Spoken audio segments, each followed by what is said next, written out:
Hi எல்லாருக்கும் வணக்கம், எப்படி இருக்கீங்க? இன்றைக்கி நம்ம வந்து சுக்கு காப்பி வைக்கிறது எப்படின்னு பார்க்க போகிறோம். ரொம்ப ஈஸியாக வீட்டிலே எப்படி வைக்கலான்னு பார்க்கலாம். அதுக்கு என்னென்ன பொருட்கள் தேவைன்னு சொல்கிறேன், நோட் பண்ணிக்கிறீங்களா? இங்கே ரொம்ப சிம்பிளான பொருட்கள் வச்சு தான் நம்ம பண்ண போகிறோம். நான் இங்கே வந்து ஒரு பெரிய சைஸ்க்கு கருப்பட்டி எடுத்து வச்சுருக்கேன். சுக்கு காப்பிக்கு கருப்பட்டி தான் யூஸ் பண்ணணும்.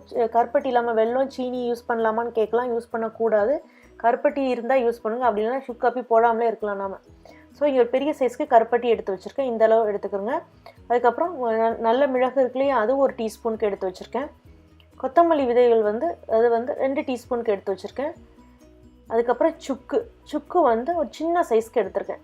இந்த சைஸ்க்கு நீங்கள் எடுத்துக்கிறங்க சுக்கு, சரியா? அதுக்கப்புறம் வந்து பனங்கல்கண்டு வந்து அது கொஞ்சம் ஒரு 2 டீஸ்பூனுக்குள்ளே எடுத்துக்கிறோங்க. பனங்கல்கண்டு போட்டால் ரொம்ப நல்லாயிருக்கும். பனங்கல்கண்டு இல்லாட்டினா கூட பரவாயில்ல, ஸ்கிப் பண்ணிக்கலாம் அதை.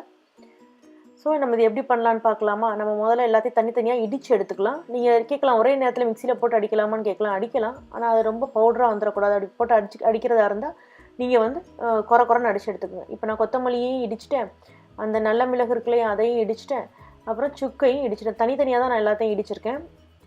ஃபுல்லாக பவுடராக போடாமல் இடித்து போட்டிங்கன்னா நல்லாயிருக்கும். இப்போ நீங்கள் எந்த பாத்திரத்தில் சுக்கு மல்லி காப்பி வைக்க போகிறீங்களோ அதில் வந்து கருப்பட்டியை உடச்சி போட்டுட்டு அதில் நீங்கள் இடித்து வச்சுருக்க மிளகு, கொத்தமல்லி, பனங்கல்கண்டு இருக்கு இல்லையா அது, அப்புறம் சுக்கையும் சேர்த்துக்கிறேங்க. இங்கே நான் எடுத்திருக்க அந்த கருப்பட்டியோடைய சைஸு கொஞ்சம் பெரிய கருப்பட்டி இது. ஸோ நான் இதுக்கு 2 கப்புக்கு தண்ணி சேர்க்குறேன். இந்த கப்பால் 2 பாருங்க, நல்ல பெரிய கப்பாக இந்த கப்பால் 2 கப்புக்கு தண்ணி சேர்த்துருக்கேன். இதை நீங்கள் அடுப்பில் வச்சு ஹீட் பண்ண ஆரம்பிச்சிருங்க. இந்த மாதிரி நல்லா தள்ளன்னு கொதிக்கணும். அது கொதிக்க ஆரம்பிச்சிச்சுன்னா காப்பி ரெடின்னு அர்த்தம். நீங்கள் அதை எடுத்து வடிகட்டியில் வச்சு வடிகட்டி எடுத்துட வேண்டியதான்.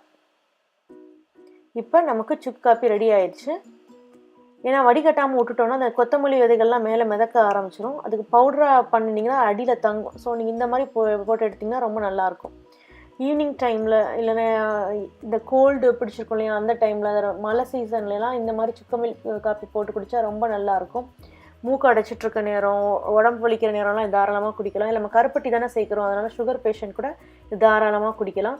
இதை குடிக்கும்போது பக்கத்தில் ஏதாவது ஸ்நாக் மாதிரி ஏதாவது வச்சுக்கிட்டிங்கனாலும் நல்லாயிருக்கும்.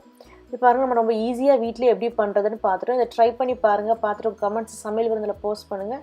இந்த வீடியோவை லைக் பண்ணுங்கள், சேனலை சப்ஸ்கிரைப் பண்ணுங்கள், கூட பெல் சிம்லையும் கிளிக் பண்ணிட்டீங்கன்னா அப்டேட் பண்ணுற வீடியோஸ் உடனே பார்க்கலாம். இன்னொரு வீடியோவில் சந்திக்கலாம். நன்றி, வணக்கம்.